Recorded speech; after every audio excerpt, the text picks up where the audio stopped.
post on Instagram.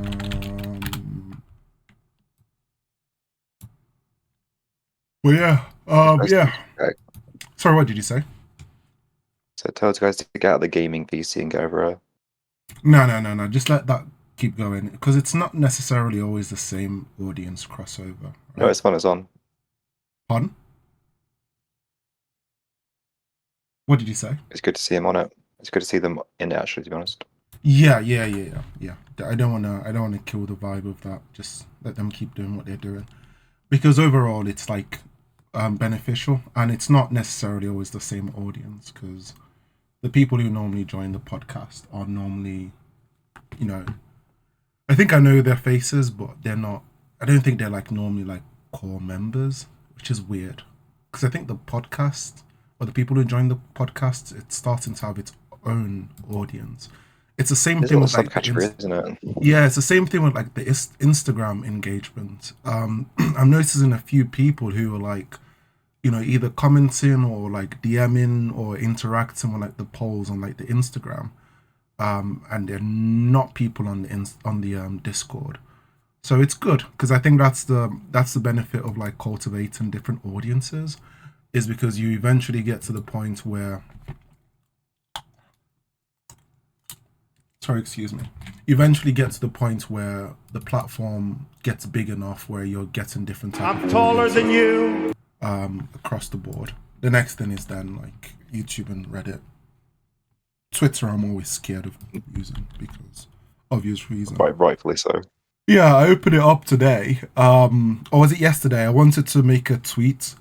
The first thing I saw was oh gosh, it was like basically it was like some girl punching another girl in like a school fight type scenario. I don't know if it's like these bots exist like intentionally trigger people. And then I realized after that I was like I'd spent 1 hour debating some randomer on was it Twitter or X or whatever about how effed up all of this is, especially since like they're high school kids fighting, or whatever. And that person's like, oh, you don't know what initially caused it. No one is prompt to fight someone like that, and all these other nonsense. And then at the end of it, I just realized it's like all I did is I came to post a simple post about looking for personal trainers or whatever. I forgot what it was, and I'd wasted like 1 hour. It's like I think it's bots. I swear to God, it has to be. I think because I think Elon Musk understands like either human nature and what it takes people. Sorry, excuse me. What's required to cause people to tick. Um, Hello, Jamal. Yeah, what requires people to tick? And I think he's populated the I think it's populated that platform with a bunch of bots consistently posting like triggering content. So whenever you open it, it's like the Yeah. first thing in your timeline. And even you're like, what is this? I don't want to look. You end up seeing it and then you're engaged with it for like a long period of time. Yeah. Because It's the halfway car crash scrolling thing, through, isn't I'm it? seeing like a bunch of ads. I'm like, wait, there are ads in a freaking Oh, arguments? Like it's what? messed up. It's All messed up. the I'm random, sorry. yeah, there are random ads in like the in the middle of like an argument. It's like the most Oh weird. no. It's like the most like It's definitely engagement dystopian. baiting. But Yeah, it definitely is because like just imagine like you're arguing with someone in real life and some random person walks up just like promoting have you considered? it's like you can get a 50% discount when you spend it's like wait dude get the fuck what's going on, we're arguing. Yeah, that platform doesn't make any sense. Cool. I've actually invited both Jamal and Cap to the stage. Is it not letting you guys join? Join. Cool. I'm going to quickly announce it.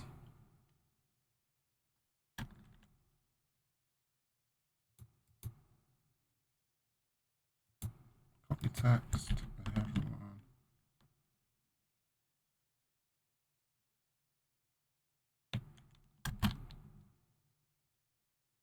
Hello. Can you guys join the stage? I'm announcing it in 3, 2, 1, go. Has it started? Because the event thing doesn't Started 55 minutes ago. That's crazy. Join to ask your questions. Hello, Zombie. See, that's what I mean. Zombie is one of those people who are here like every week. I think he'll probably say he wasn't here 2 weeks ago or something like that. He's always here like every week. Welcome, Cap. Hello, everybody. Welcome. Welcome to the most amazing podcast. If you leave, you potentially will get banned. Don't leave. Stay to the very end. While people are joining, Chris, just feel free to introduce yourself. Don't leave. Stay. Yeah, guys, stick around. Hi, guys. I'm Chris. I'm a personal trainer. I've been coaching people for the last going on 15 years. Mm-hmm. Any questions you've got to do with fitness, health, anything random, do you want to have a chat? We're here to have a conversation. Do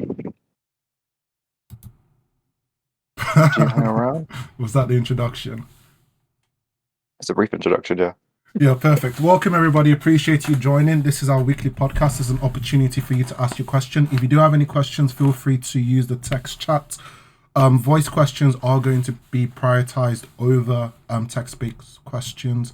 Zombie, inviting you to speak to ask your question. Go ahead to ask a question. And also with me are my amazing co-host, Cap and Jamal. Jamal and I will be going into pretty much a boxing breakdown because a bunch of stuff is going on in boxing, like Jake Paul versus Mike Tyson, for anybody who's interested, or just sports breakdown. I also want to kind of like talk about the NBA as well.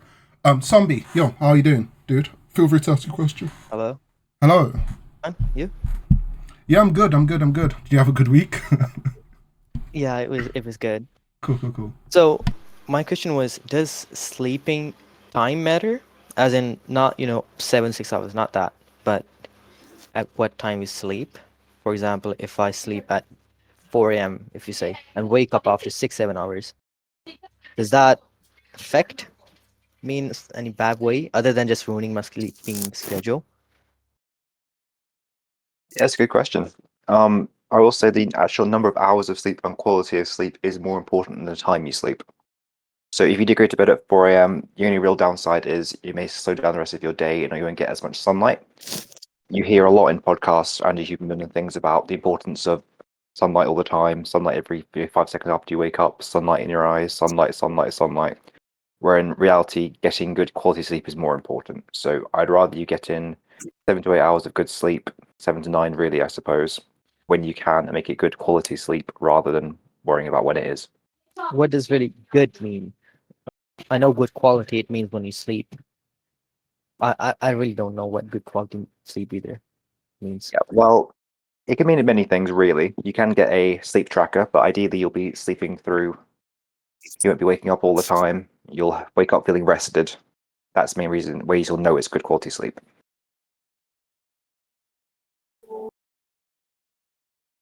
Okay. I'll come back with another question, but I forgot about it now.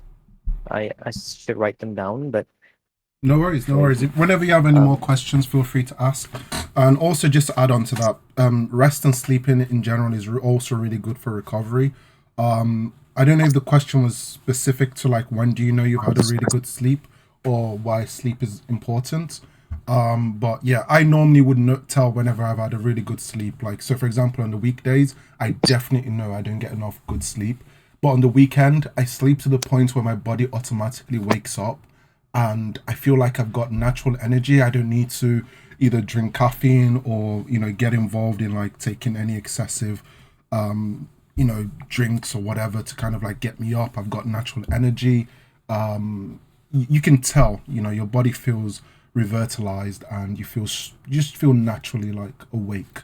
But rather than, we normally we're all used to on especially weekdays. Maybe you have to wake up really early to go to school or work. You get a turning in your stomach. Your eyes are kind of like crusty. You can't see properly. You're getting exhausted to just do basic things like brush your teeth. But yeah, you can always tell the difference. Like, for example, like a school day or a work day versus a weekend or a holiday. You can tell that's when you're properly rested. So that's how you can know when you've had a good sleep. Just use that feeling. If you don't, If you're looking for more of like a technical terminology, probably speak to Chris. But overall, I think that's like my 2 cents to that question. Yeah, that's true as well. Perfect. Cool, cool, cool. I'll just add you to the Thank you. audience. Feel free to ask Yes, any sir. more questions, and thanks for joining. I probably should be Thank doing you. like a weekly streak of people who consistently join. Perfect. Welcome, Mason Forward. I don't know if that's a pun, but how you doing? I hope I didn't pronounce it How are properly. you? Yeah, I'm good, dude. I'm good, dude. Feel free to ask your question. Good. Does working out with acne?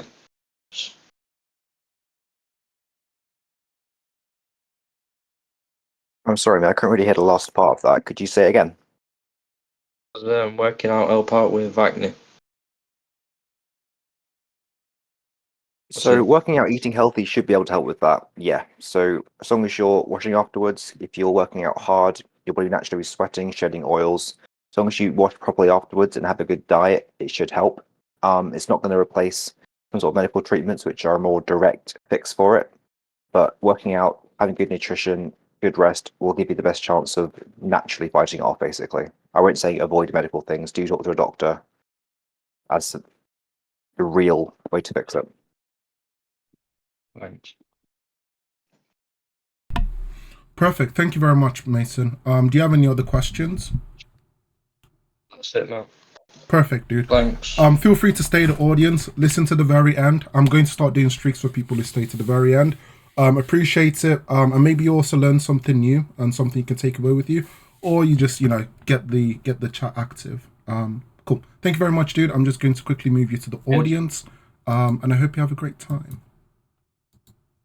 Cool. Next person, Mick Griddle. How you doing, dude? Hey, you hear me? Yeah, dude. We can hear you. How you doing? Doing. Cool. Hello? Hello. Feel free to ask your question, mate. So, I started my bulk about 2-3 weeks ago. I've gained like 7 or 8 pounds, mixed water, glycogen, and everything, of course, along with some muscle and fat. And I'm in about 300 surplus. And my question is, given my current weight, which is like 150, well, 145 and 5'11", should I expect to go on a mini cut in the next 8 months of bulking, or should I just keep straight bulking and not worry about a mini cut? Sure. That's a good question. Based on the stats you gave, unless you really want to, you should be able to avoid doing a mini cut, really. You've got a lot of growth to obtain. So if you keep it steady at 300 surplus is very good because it should be minimal fat gain. You said you gained 6-7 pounds the first 3 weeks. Like you said, the glycogen is your body adapting. That's not going to continue at that trajectory on. So I think if you keep an eye on it, if you want to lean down, you're absolutely welcome to. But I think you should be able to keep on the bulk without needing a mini cut really for that time period. You should be on a good track for that to maximize Okay. growth. All right, sounds good. And I actually just had one more really quick question too. If I do decide to mini cut, like just if I do, what I'm worried about, well, cutting in general too, when I do eventually cut, I've read a lot of pretty recent studies about metabolism and how it constricts. And what I'm worried about is that if I don't cut aggressively enough, then I think that my metabolism will adapt in the negative direction, and I'll slowly adjust to the deficit.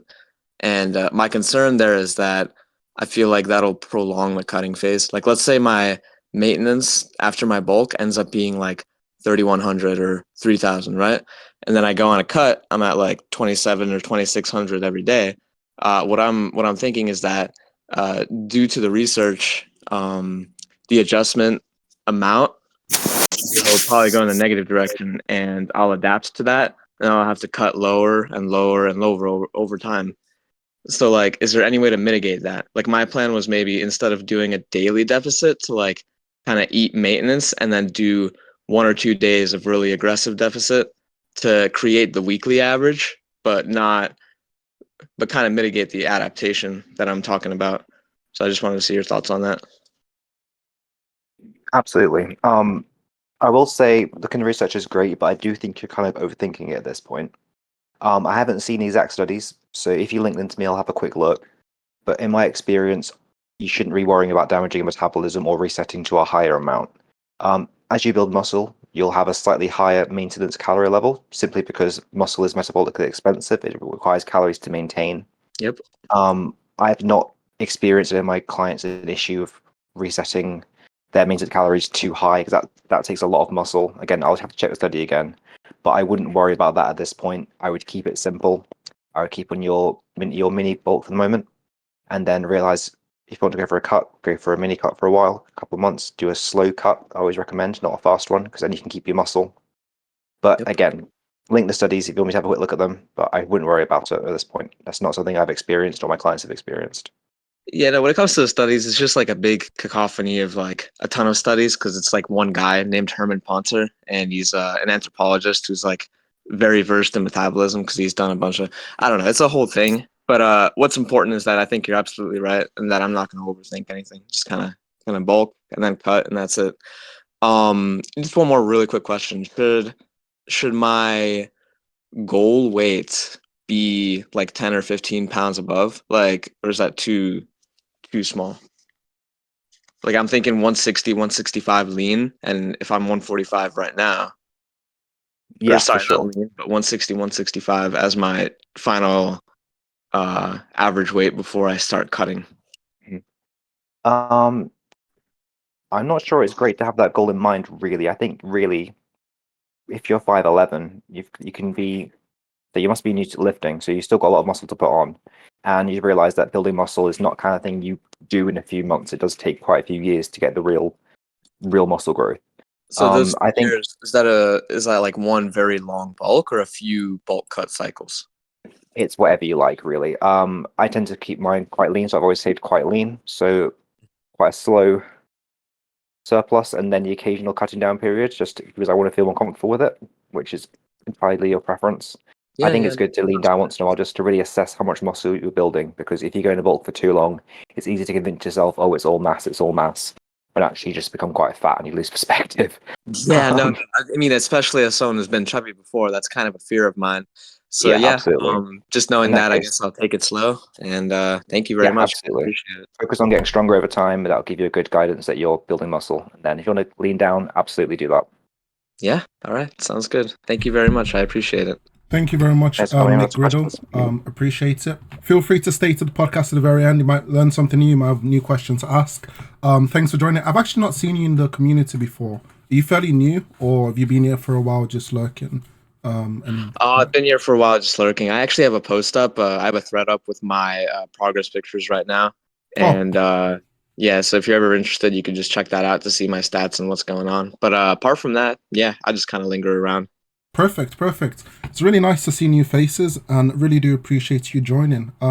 Speak to you soon, dude. I'm just going to move you to the audience.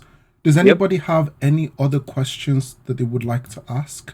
Guys, feel free to raise your hand to come up to the voice chat. Don't be afraid. If you want to potentially debate something, a concept that you want to talk over,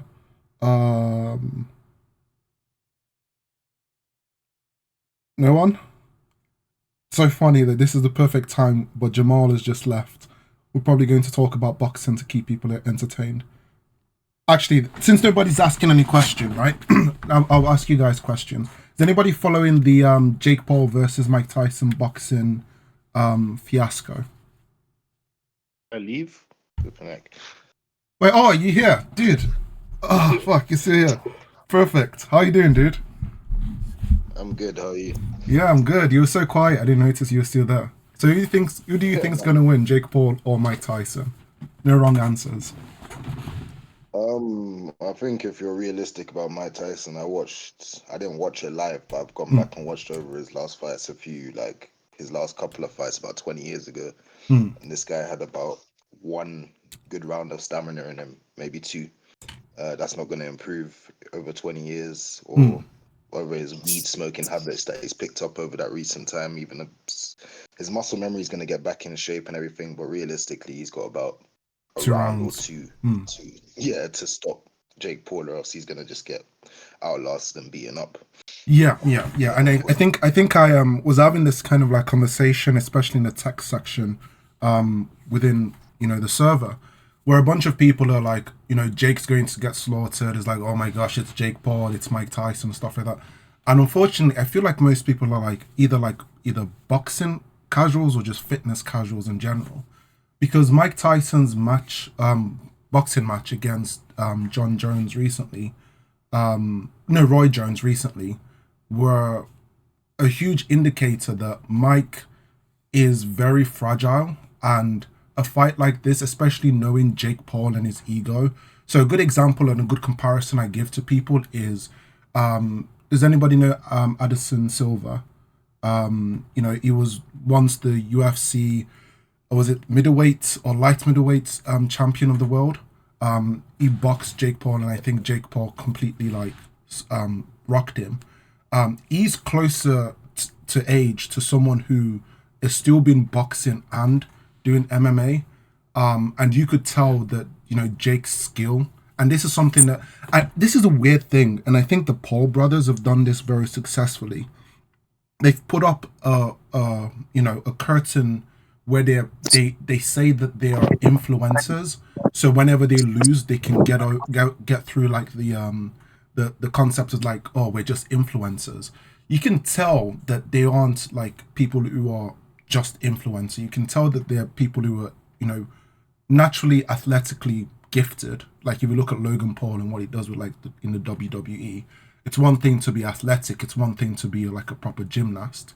And also with the way they train, they don't train like an influencer who does boxing. They train like full-on boxers, where they go into boxing camps, they isolate themselves, they go to like Puerto Rico, they train with people who are like potentially like really good.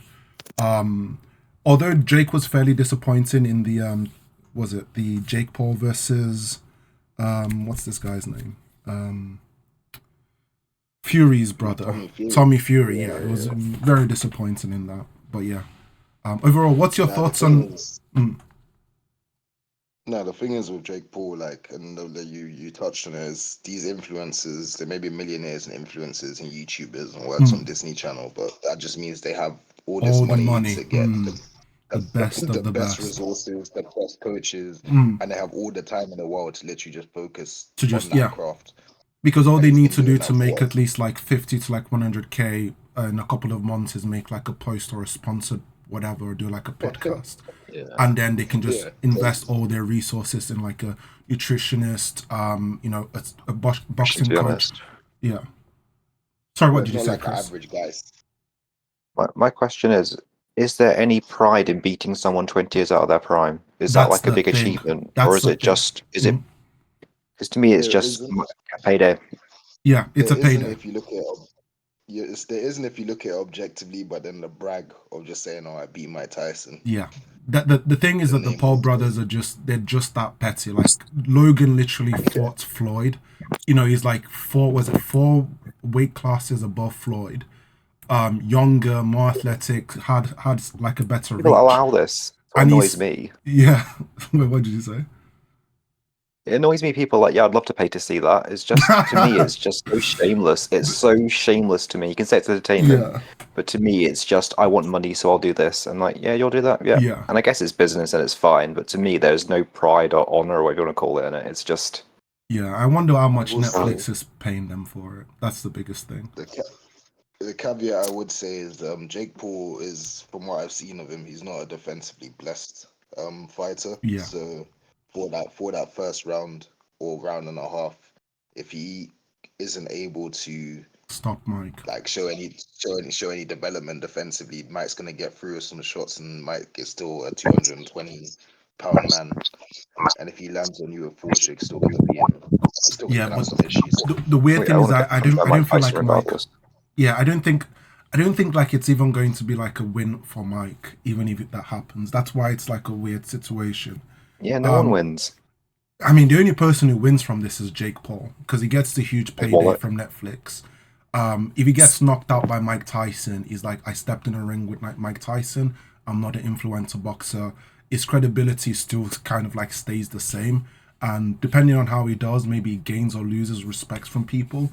But it's not going to change how people are currently perceive him, because he's probably still very disliked in a lot of like both boxing and MMA communities. So Do he's boxers like him? pardon. That's my question. Do Boxers like boxers and MMA fighters actually respect him or not? Because it's not my circle of people. Do they think he's good? He's doing this. What is Um, the they, consensus?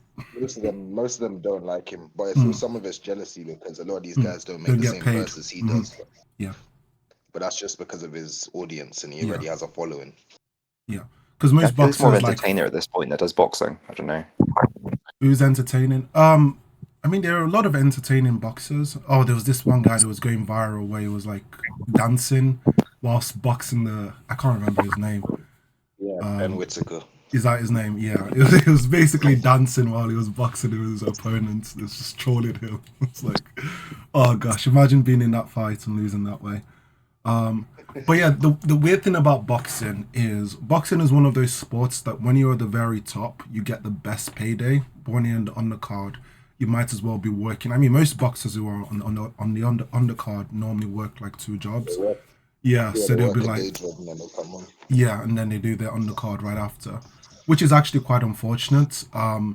So the weird thing about the UFC, that most people don't understand, like maybe like the people at the very top don't get paid a lot, but in the UFC, if you're in the lower level, you do have a really good sort of contract where you can also get a good gym or work within a gym. But then UFC is probably just the peak of most mixed martial arts sports in general. But overall, combat sports in general, like the payday, that's why pay per view is needed. It's not like, for example, like American football or even like football in general, because you can play football at like a national level, or yeah, you can play football at national level and get like a really good payout for just for like a couple of years. But most footballers don't manage their monies very well. So, but yeah, guys, if you're enjoying the podcast, thank you very much. If you do have any questions, if there are any text-based questions that we've missed, please do let us know, because yeah, I'm getting lost in transit. If you do want to come up to the panel to potentially add to the conversation, ask your own questions, feel free to. Would also appreciate that. Right, let me see a bunch of the comments. Okay, I can only really see the mentioned one. Vector Fitness X football server. Okay, that's pretty cool, right? I'll give it a shot. Perfect, Cami. Welcome. Feel free to ask your question, mate. Yeah. I assume that you can hear me, right? Yeah, dude, we can hear you. How are you doing? Awesome, awesome. I'm doing well. Thank you for asking. Perfect. So, hello. My name is Bill, and I've been around on the server for like quite a while, for approximately like 3 to 4 years, I believe. I'm mostly lurking though. I hope that's all right. So first of all, thank you, Chris. I know that you've been doing this podcast for quite a bit, so thank you for that. Hey, no problem at Um, all. Very happy to be here. yeah. So a few things about me is that like I'm in my late 20s, and I've been trying like to work on my physical result, I guess, like to get more fit and so forth.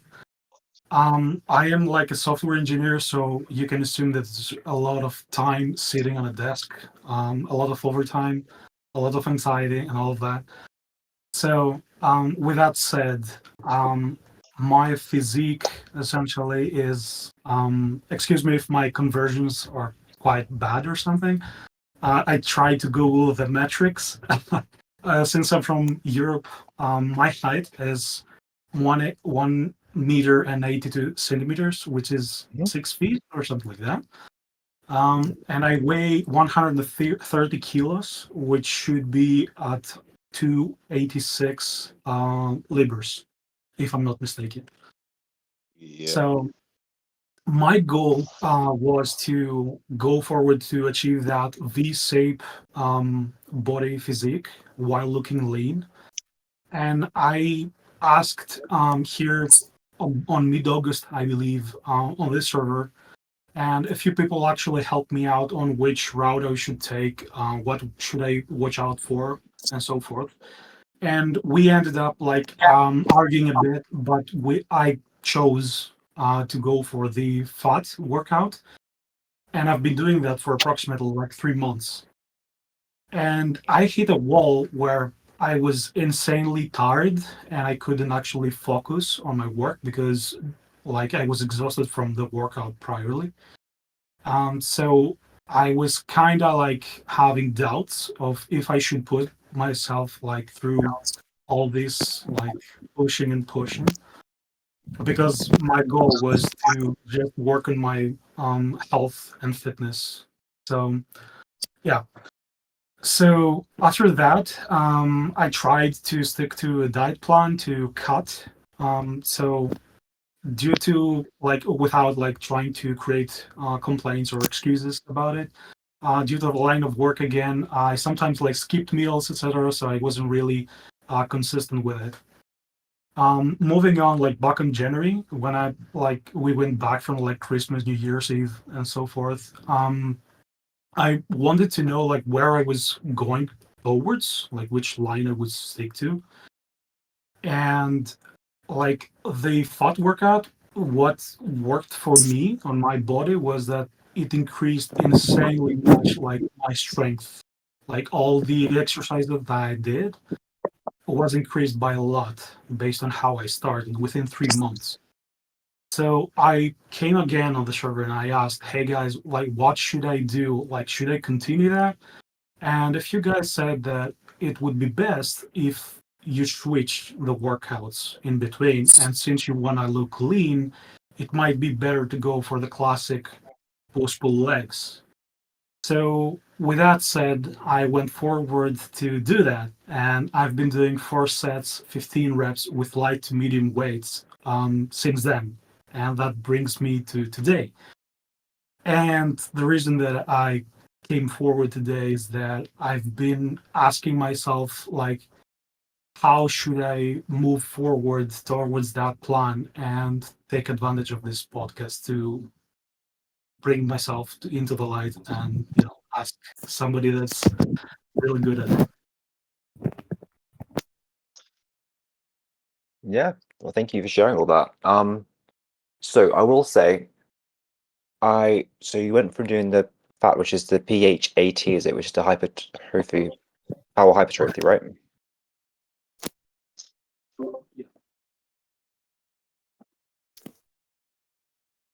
I'm sorry if your mic isn't working. But I Oh, think, I said yes. That's right. oh yeah. So is that the power hypertrophy upper lower one? Yeah, PHAT. Yeah. Yeah. Lane Norton workout. Yes, exactly. Yeah, Lane Norton's a great guy. I like Lane Norton a lot. He's one of Mhm. my favorite bodybuilding nutrition experts there is. If Lane says it, I believe it. He's one of the guys I really, really trust. So I really think regardless of your goals, trying to get bigger or smaller, lean down, you should be following a proper strength training routine in which you're trying to actively build muscle. The best way to hold on to muscle when you're losing weight is to train like you're trying to build muscle. So I think his program is absolutely great. If you enjoyed that before, I suggest you go back to that and stick with it because, like you said, you've had great strength gains from it. I think you should stick to that, focus on getting stronger over time, and have a calorie deficit to help you lose some body fat. I think that's the best way going forward for you to improve your physique. So you'll still get stronger, you'll still be able to build some muscle, and you'll be able to drop some fat. And hopefully, you won't become too tired because you said you were too tired before. You were pushing too hard, did you say? Yeah, correct. Okay, if you're finding yourself being too tired, have a look at your sleep first of all. As software engineers, you probably aren't sleeping very much. I know AO can probably attest to that. I know he works in software. Make sure you're sleeping properly. Make sure you're getting enough water. Make sure you're getting enough protein in your diet. If you're still finding yourself being too tired, I would cut the volume a bit and focus on the heavy work and do a bit less of the lighter hypertrophy work. But keep training hard. I think the hypertrophy upper lower the Lane Norton routine is great. That's what I'd recommend. Okay. Great. Thank you for your input regarding to that. One question that I want to pose is that based on that workout routine, I couldn't find any cardio in it. So, what would be your take into modifying that? Sure. My usual recommendation for everyone is to do some steady state zone 2 cardio. So for me, that looks like incline walking on a treadmill after my strength training. I always strength and do my hypertrophy work before, then I do the cardio afterwards. So I tend to do half an hour walking on incline on a treadmill, keeping my heart rate between 130 to 150. So that means you can probably have a conversation during it, but the other person will know that you're exercising. So it's not going super hard, it's not going for a really, really long time, but that's enough to burn a few calories, make your body more efficient at burning calories, and it will add to your weight loss while making a stronger, healthier metabolism as well. So that's 2 or 3 times a week I'd start with. Half an hour of steady state cardio, zone 2, moderate intensity. Yeah, okay. Yeah, because I've been asking around regarding to that, and I've been told that because you still have your strength going on, it would be best if you did the weightlifting before you actually go towards the cardio. But cardio shouldn't exist, like shouldn't go more than 30 minutes, like or under less actually than 30 minutes. So Yes, I'd yeah, recommend kind of do the like strength training first. I'm sorry. Do the strength training first, and then 30 to maybe 40 minutes of cardio. Again, moderate, not super intense. Feel like you can go a little faster than you actually are because you're not trying to burn all the calories by the cardio, but you're trying to improve your ability to burn the calories. You know what I mean? Yeah, I do. I just that the weightlifting session like usually takes me 1 hour to complete, which is I don't know if it's that too much or not. And adding 30 minutes on top of that, like cardio, it was like, am I doing this right? Because I read a lot of things that saying it should be 45 minutes, not more, not less. And I was like doing two Yeah. more times that. So yeah. Okay, no problem. No, it makes sense. So an hour is fine because it means you're taking proper rest between your exercises, okay? You don't want to try to rush your strength training. So an hour for one of those sessions is absolutely fine. It just means taking proper rest periods. So an hour of weightlifting is great. And then half an hour of cardio 2 or 3 times a week is not too much. That's absolutely fine. Okay. I don't have any further questions. I think that you covered a lot of it. Thanks. Okay, awesome. If any more, pop back in or we'll see you another week. Thank you for asking the questions. Thank you very much, Cam. I really do appreciate it, dude. Thanks for lurking and joining whenever you can, and really glad to have you in the community.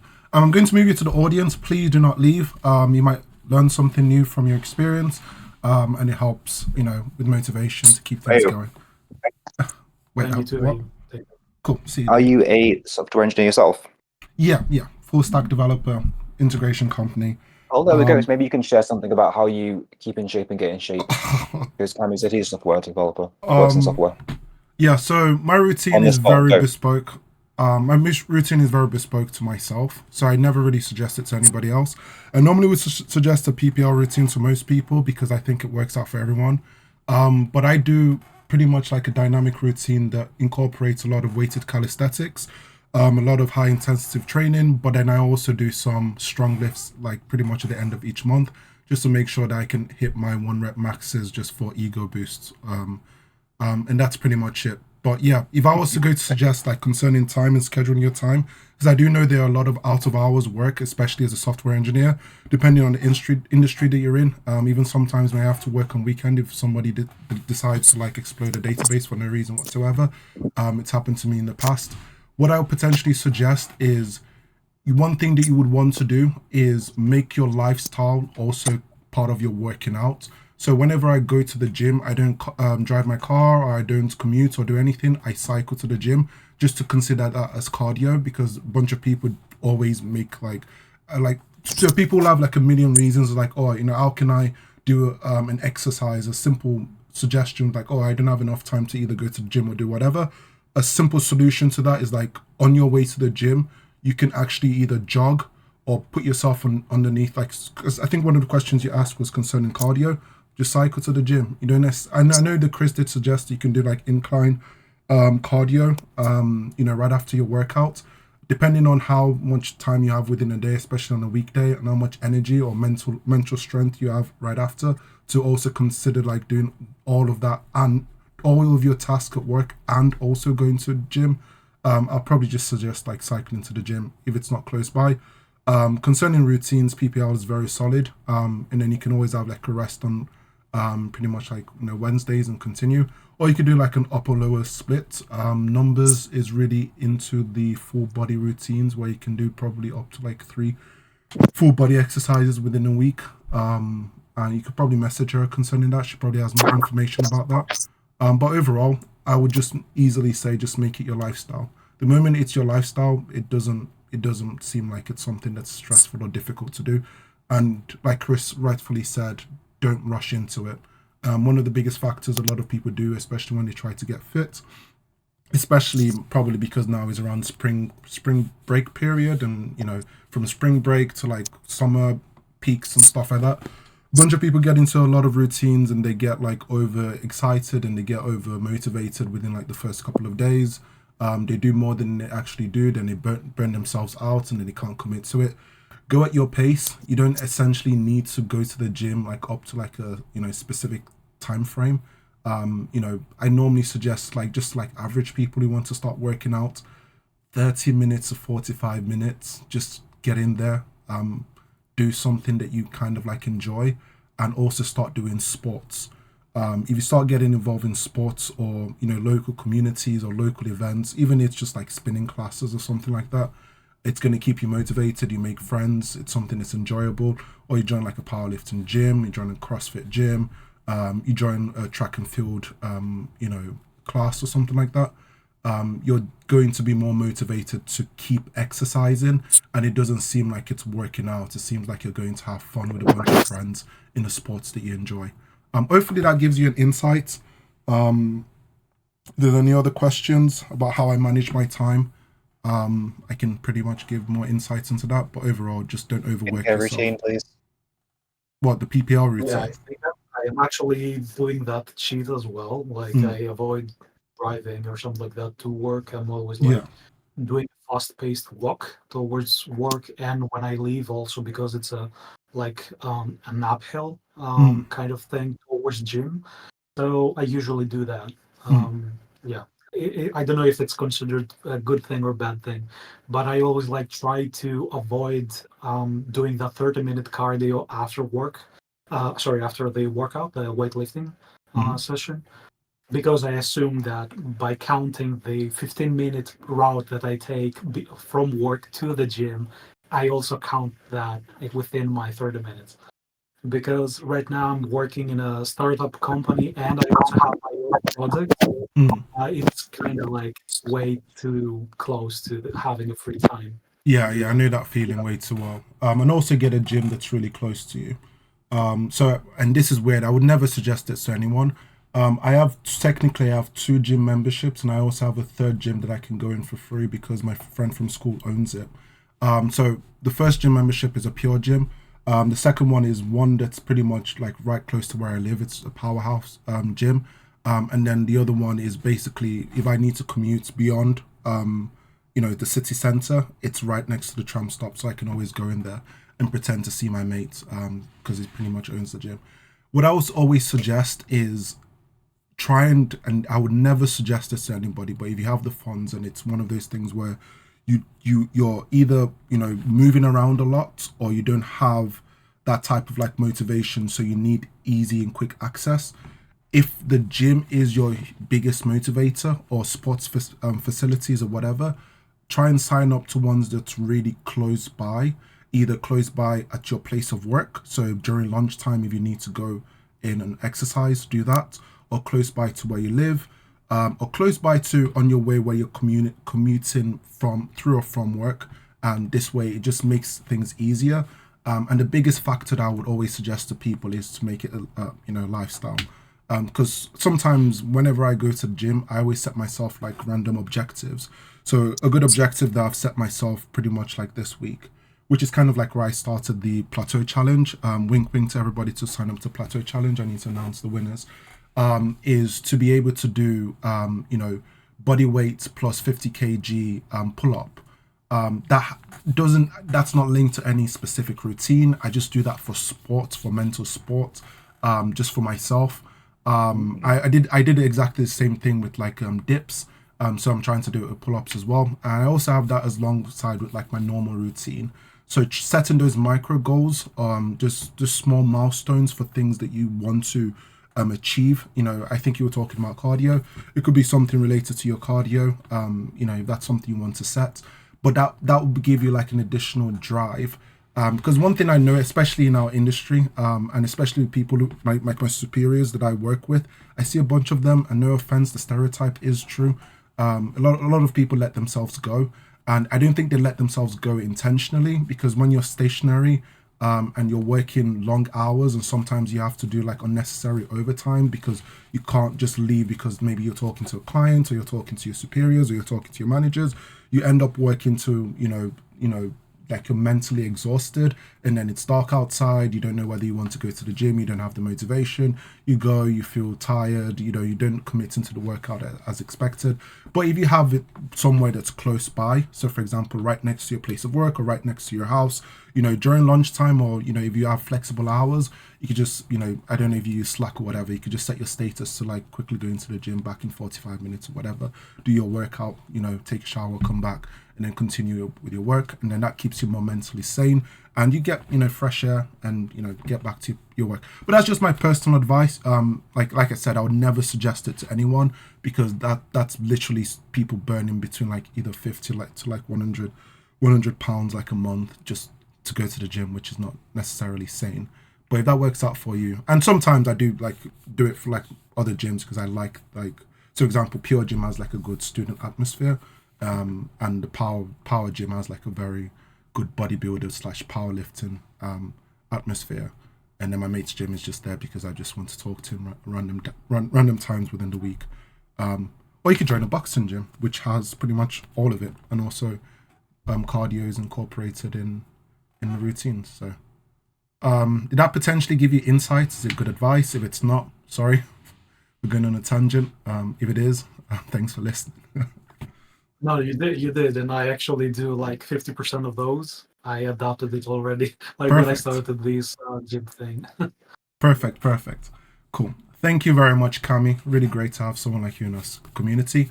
I'm going to add you back to the audience, but do feel free to raise your hand if you have anything else to contribute. If you want to get involved in any other conversations, I think we do have like 10 to 15 minutes left. Feel free to.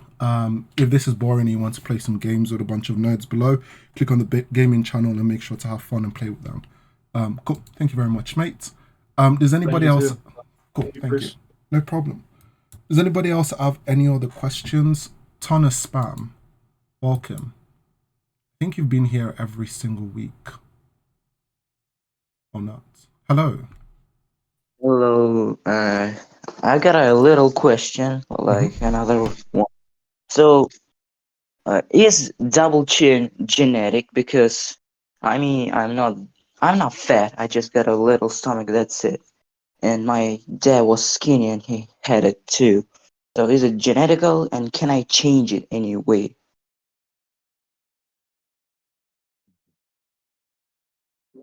I wouldn't expect it to be genetic.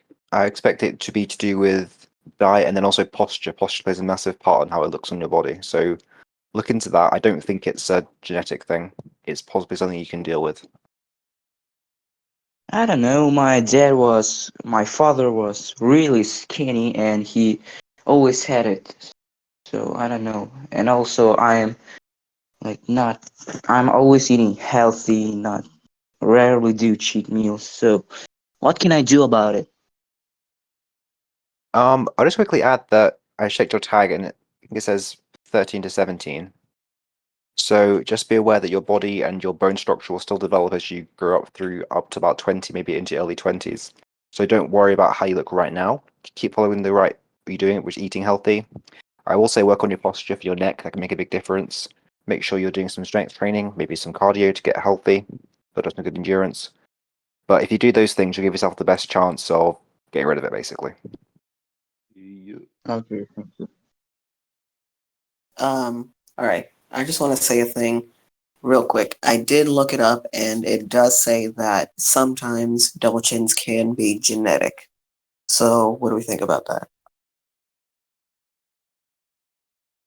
I think it can be to a point, but you have to deal with the cards you dealt, really. Yeah, that is true. I mean, what can you do at that point?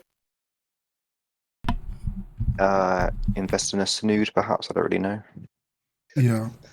What I'll probably add as you left, I don't know if he's still here. Yes. What I'll probably add, yeah, he's left. Also, Jamal, we might need to increase your mic. I didn't hear that properly. What I would add to that is, I have seen like weird situations where people don't have. It's not like double chin. It's like loose skin. And they have like. Does anyone know the Marshmallow Man from Ghostbusters? You know, like with his hands. If anyone's seen like Ghostbusters, they have that type of neck. I have seen it in a few people, and it looks more like loose skin than fat. But I think what Chris said, rightfully so, is that if that's how you're built, the best you can do is just to exercise and just accept yourself as you are. Because if that's the case, it becomes a very dangerous territory, especially as teenagers, where you start getting into like body dysmorphia and focusing too much on your appearance, which can literally just mess you up mentally as you grow older. Because most things that you might be hyper focused on as like an insecurity might turn out to be something that's completely insignificant. A good example, and it sucks that I have to go into like culture discussions like this, is, has anyone recently seen the recent pictures of some girl who used to be on The Boys? I mean, she's still on The Boys TV show. I think her name was I think she was playing a character called Starcraft or whatever. And she Right. if you seen the pictures, Chris? Yeah, I have. Yeah. Yeah. She would like the first season in like The Boys. She's like just naturally attractive, like just really good looking. But over time, you can tell she's done like a bunch of surgery, just to try and fix the way she looks. And the scary things with like most of those people, it's like the comic book character Miss Wednesday, who only sees the faults in how she looks, and the weird thing is that she's a supermodel, right? It becomes a very dangerous territory where if you start hyper focusing on all of those things that to like most people are so insignificant, you might end up getting down like a deep rabbit hole, and the moment you're down that rabbit hole is that like there's no escaping. So overall, to ton of spam, if you are listening to this somewhere out there, anybody who's listening to this, just accept yourself the way you are and try and build yourself to your best possible self. And yeah, it might turn out that you're just going through hormonal changes. It might end up being loose skin. Don't think too much into it. Perfect, cool. We're getting closer to the hour. Does anybody have any other questions? I can easily keep going into like the boxing conversations. Are there any Chris, do you know if there's any or Cap, do you know if there's any tax questions that we might have missed? And also thank you to everyone who stayed to the very end. I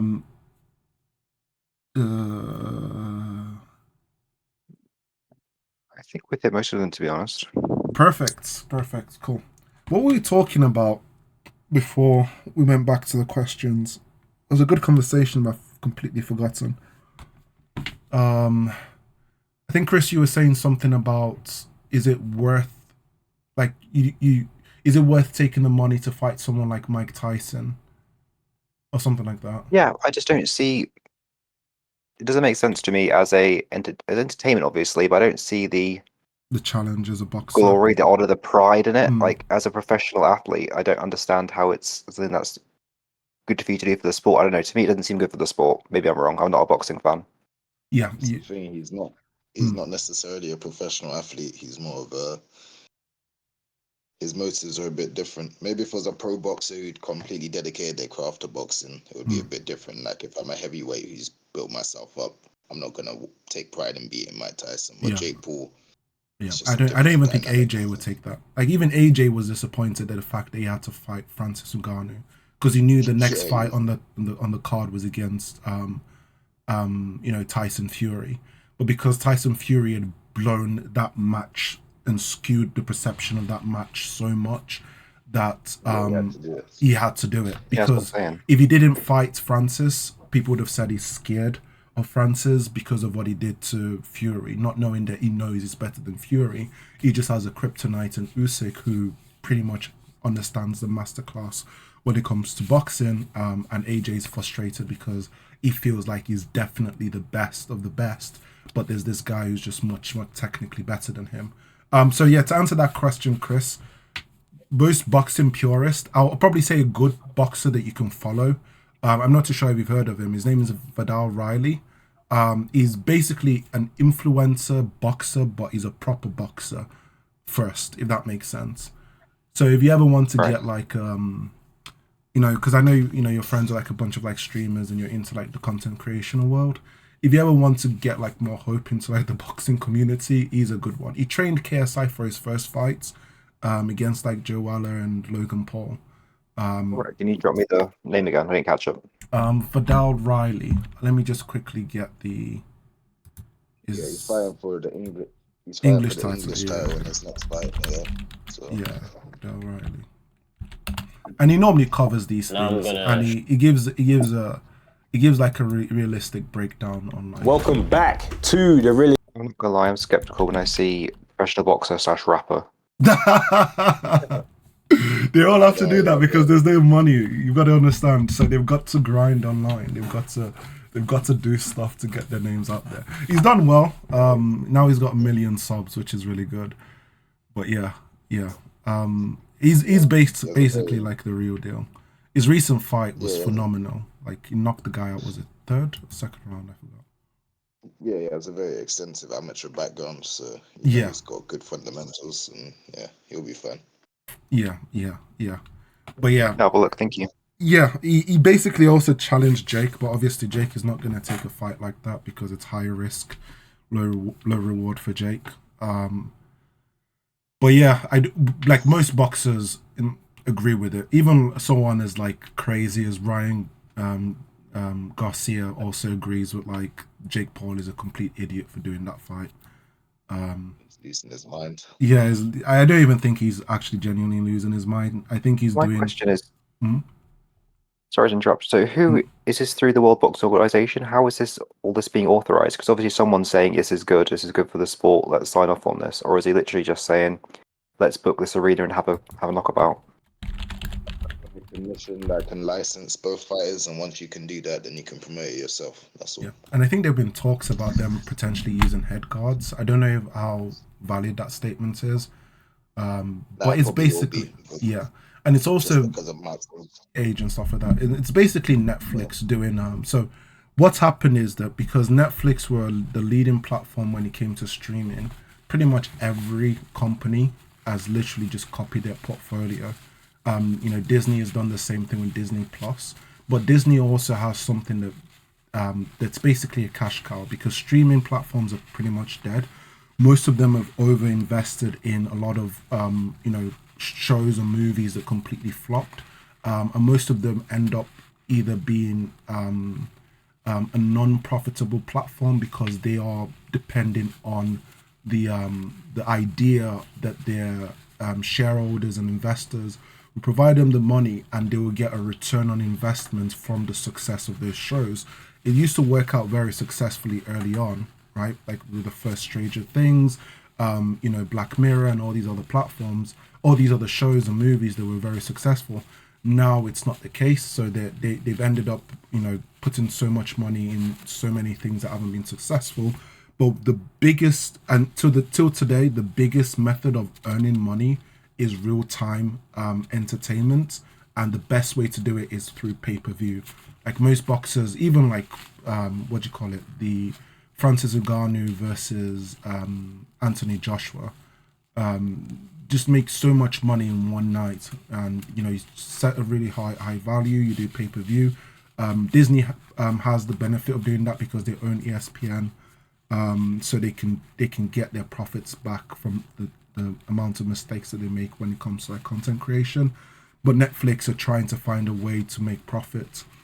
And one way they're doing it is trying to buy out a bunch of like manga and anime content and turn that into live action. It's been a hit or miss. I think they've had like 1 or 2 successful ones, and then all of the rest have been like really unsuccessful. So they're trying another method, which is, you know, with sports. And they're trying to. They started slowly. You could tell that they were going to do it when they bought the Jake Paul documentary, which at the time I was like, wait, what? Why would Netflix have like a Jake Paul documentary? Like, what's going on here? Which then makes sense because they're building it up to like a bigger concept where they want to sell the idea of a fight. So it's all about money. That's the biggest factor. I think with Mike, I think with Mike Tyson, it's about his pride, because because if you watch the Hot Boxing podcast, you know, with Mike Tyson, you know, you can see that sometimes he gets emotional when he's like interviewing like newer fighters or newer athletes, and he's thinking to himself like, there's got to be that part of his mind at the back of his head. It's like, gosh, if I was still in my prime, I'll be destroying all of these people. Age is the biggest kryptonite to any great athletes. So, but yeah, solid. Does anybody have anything else to add? Any other questions, additions, subtractions, complaints, debates, requests? Not really. I'd just like to add that Tyson Fury is a fraud. And Strong closing sentiments. Oh gosh, how would you feel? Sorry, before we end, how would you feel if he does beat Usyk? That's the biggest question. Listen, I'm not even confident he's gonna get in the ring with Usyk. He's still running. So when's the fight been postponed to? The May the 20th should have happened already. Yeah. We'll see if this guy He apparently got injured in sparring. I swear he was drinking. He was drinking during the AJ Francis interview. Someone was interviewing him before the fight started, and he was drinking. Maybe it was a bottle of water. But yeah, I don't know. He's out of camp and stuff. Yeah, he's a weird one. Because sometimes like he does stuff where you think like, gosh, this guy is really amazing, and then other time he does stuff like, dude, what's going on here? But yeah, I think that's a highlight, and God bless the Saudi princes, because most of these fights would not be happening if they didn't step in. But yeah, cool. Yeah. Cool. Thank you very much, everyone. I hope you all have a great weekend. All of this is being streamed, so you can get the VOD. I'll post it in the podcast channel below. So yeah, hope you guys and also thank you very much, Chris. Really do appreciate it, and thank you for answering a bunch of questions. I did see it at a point in time we had a steady, 10 to 11 people who were still here, which is really good. Thank you very much, Cap. Really do appreciate it. Slowly turning into the Jamie. Helping us check things. Appreciate that, dude. And thank you very much, Jamal. Hopefully we make this weekly. We can start talking about other sport. Sorry, excuse me. I don't know what just happened. I just choked. What the fuck? Yeah, we can start talking about other sports. And just current affairs and stuff like that. Solid work, guys. Hope you have a great evening. Zero. Thanks to everybody who stayed to the very end. And Cami, Dominic, is it Coda, Bureau, whatever? Ice Cold, Tristan. Cool. Zero. Take care. Bye-bye. All right. Thanks.